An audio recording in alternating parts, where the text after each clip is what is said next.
सोलापुर जिले के बार्शी शहर में स्थित ओरिएंटल बीमा कंपनी के कार्यालय में गुरुवार को उस समय तनावपूर्ण स्थिति उत्पन्न हो गई जब सैकड़ों किसान बीमा राशि की मांग को लेकर आक्रोशित हो गए।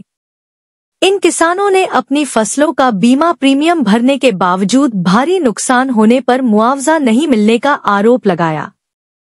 किसानों का कहना है कि वे पिछले कई महीनों से लगातार कंपनी के चक्कर काट रहे थे, लेकिन उन्हें आश्वासन के अलावा कुछ नहीं मिला। अंततः किसान संगठन के राज्याध्यक्ष शंकर गायकवाड़ के मार्गदर्शन में हजारों किसानों ने बीमा कंपनी के कार्यालय के बाहर एकत्र होकर प्रदर्शन किया। गुस्साए किसानों ने ढोलहलगी बजाकर विरोध जताया और कार्यालय में तोड़फोड़ की। आंदोलन में तालुका अध्यक्ष शरद भालेकर समेत कई प्रमुख पदाधिकारी भी उपस्थित थे।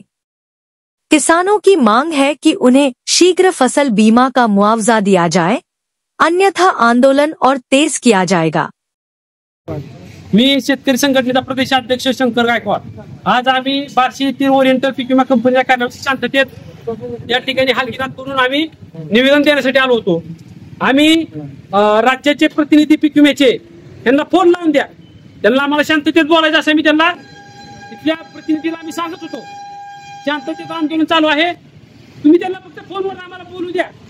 त्यांना आम्हाला विचारू द्या की तुम्ही पीक विम्याचे पैसे सोडणार आहे, परंतु या ठिकाणी आम्हाला त्यांनी फोन लावून न दिल्यामुळं आज इथं संतप्त असलेले आमचे शेतकरी संघटनेचे कार्यकर्ते शरद भालेकर यांनी इथं या कार्याची मनस्ताप होऊन नाविलाजाने त्या ठिकाणी फोडतोड केलेली आहे।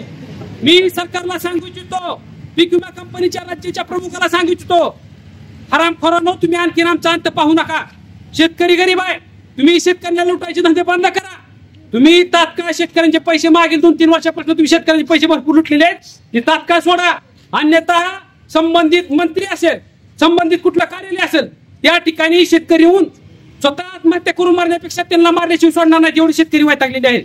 नाविलाज आहे त्या ठिकाणी तुम्ही शेतकऱ्याचे पैसे जर 10 दिवसात नाही सोडले तर मग पुढे काय होईल आम्ही काय सांगू शकत नाही। शेतकरी आत्महत्येच्या मार्गावर आहे, मग ती संघटनेचे कार्यकर्ते सहन करत नाहीत, बाकीचे सहन करतील, परंतु संघटनेचे कार्यकर्ते अन्याय अत्याचार सहन करत नाहीत, ते मग वेगळ्या मार्गाला जातील, त्याची जबाबदारी आमची असणार नाही।